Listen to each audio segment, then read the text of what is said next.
The following program is rated 21. Viewer discretion is advised.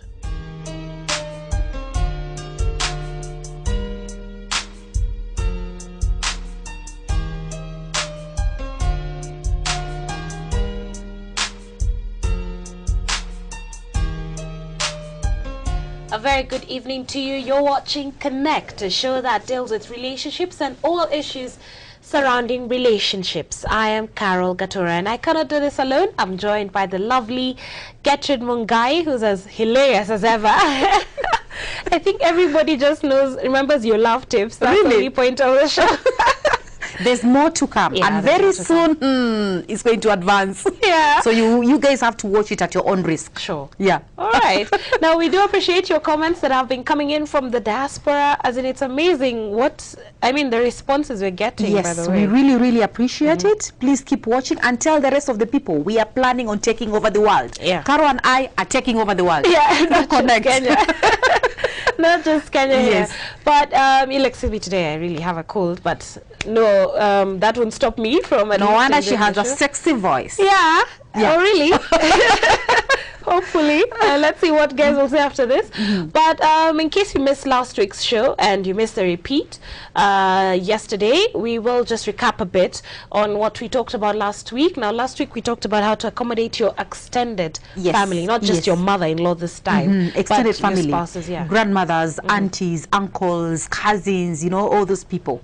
Yeah, like I said the last time, chances are the family you're getting married into, they're already set in their ways. They have their own family tradition, they have their own ways of resolving issues. So if I were you, I'll step aside, observe what happens, and then you know exactly where to fit in. I don't think it's fair for anybody to get married to this family and decided my husband is no longer going to do what he's been doing for years and years, and that's going to be very, very difficult. I'm not saying you fall in love with these people, but it will help you even more if you adopt to whatever it is they do. You can change things after years maybe, but it's always good to observe. And these people, these extended family members, they actually add a lot of value into your life. Sure, they do. Yeah, you can decide to make them your enemies or to make them your allies. Yeah. And I think it's best to make them your allies. Oh yeah, trust me, this guy is gonna stress you to death. Yeah. You need you need backup. Exactly. But today we're sort of doing a continuation. Yes. In relation to communication, yes, especially in those areas. But before we go on, we went out to the streets and asked Kenyans what they think a typical Kenyan marriage setup is. The challenges that Kenyan marriages go through. Let's take a look at that.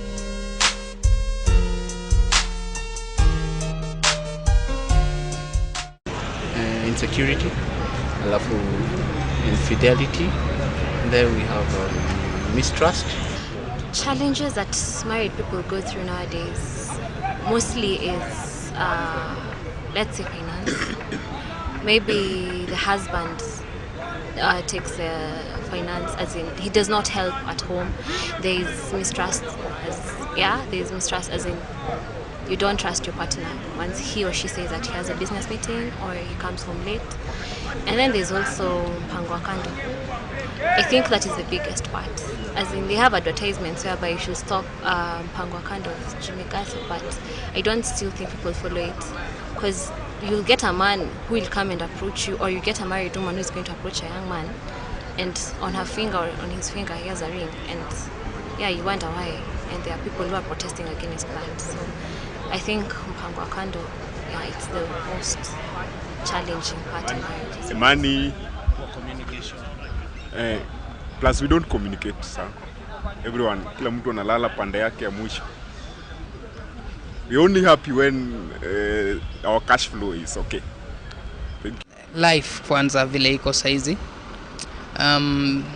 Food crisis. Tuseme kazi, hakuna kazi, and then there's this trust. Unapata kama kazi, labda mimi nafanya kazi ya usanii, and then wife anafanya kazi nyingine, so unapata labda kunaweza kutokea na mistrust ya kwamba we kazi yako, sababu kazi yangu mo ni kutoka kutravel, so anaweza kakiishi labda huyu mtu ananicheza.